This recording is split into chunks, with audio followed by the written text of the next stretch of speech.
शिकायतें। दोस्तों, जब नई नई शादी होती है तो पति पत्नी में प्यार बहुत ज्यादा होता है।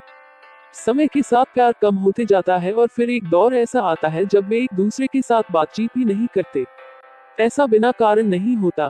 इसके पीछे जो छोटे छोटे कारण जिम्मेदार होते हैं उनके बारे में कोई ज्यादा सोचता नहीं है। आज की कहानी आपको इन सब कारणों से अवगत कराएगी और सोचने पर मजबूर कर देगी। इसलिए इस कहानी को पूरी जरूर पढ़िएगा।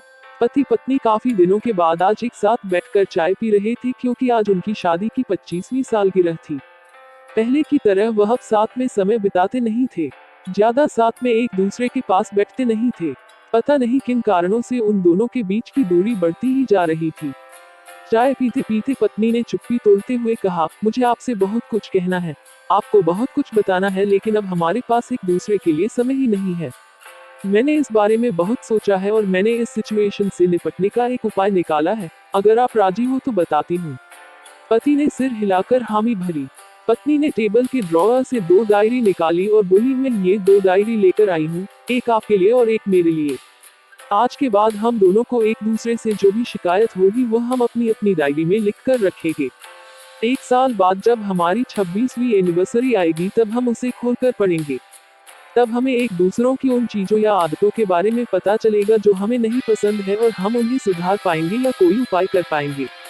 पति को भी पत्नी का आइडिया पसंद आया और उसी दिन से डायरी में लिखना शुरू हो गया। देखते ही देखते 1 वर्ष बीत गया और 26वीं एनिवर्सरी का दिन आ गया। पति पत्नी दोनों ही डाइनिंग टेबल पर बैठकर चाय पी रहे थे और पास में दोनों की अपनी अपनी डायरी रखी हुई थी जो उन्होंने एक दूसरे के साथ बदल दी। चाय खत्म करके पहले पति ने पत्नी की डायरी पढ़नी शुरू की। उस डायरी में काफी सारी शिकायतें थी, जैसे कि आज होटल में ले जाने के लिए वादा किया था लेकिन फिर भी नहीं लेकर गए। आज मेरे मायके से मेहमान आए थे, उनके साथ पति ने अच्छे से बात नहीं की। कितने महीनों बाद आज मेरे लिए साड़ी लाए लेकिन पुराने डिजाइन की। आज मेरे सीरियल देखने के समय पति ने चैनल बदलकर न्यूज चला दी। आज गीला तौलिया सोफे पर छोड़ दिया। ऐसी कई सारी शिकायतें थी। डायरी को पढ़ते पढ़ते पति की आंखों में आंसू आ गए। पति को काफी अफसोस हुआ। वो अपनी पत्नी से बोला, मुझे इन गलतियों के बारे में एहसास ही नहीं था, लेकिन अब मैं तुमसे वादा करता हूँ कि ऐसी गलतियां मैं अब फिर से नहीं दोहराऊंगा। अब पत्नी ने पति की डायरी खोली। पत्नी ने डायरी के कई सारे पन्ने पलटे लेकिन वो पूरी तरह से खाली थी। कहीं पर भी एक शब्द भी नहीं लिखा था। पत्नी बोली, आपने तो डायरी में कुछ लिखा ही नहीं है। पति बोला, आखिरी पन्ना देखो, मैंने उसी पर लिखा है। उस पन्ने पर लिखा था, तुमने मेरे लिए और मेरे परिवार के लिए इतने सालों में जो त्याग किया है और हम सबको जितना प्यार दिया है उसके आगे मैं तुम्हारे खिलाफ इस डायरी में कुछ भी नहीं लिख सकता। और इससे भी जरूरी, मुझे कभी तुम में कोई कमी देखने की इच्छा हुई ही नहीं। ऐसा नहीं है कि तुम में कोई कमी नहीं है, लेकिन तुम्हारे प्यार, समर्पण और त्याग के आगे तुम्हारी कोई भी कमी बहुत छोटी है।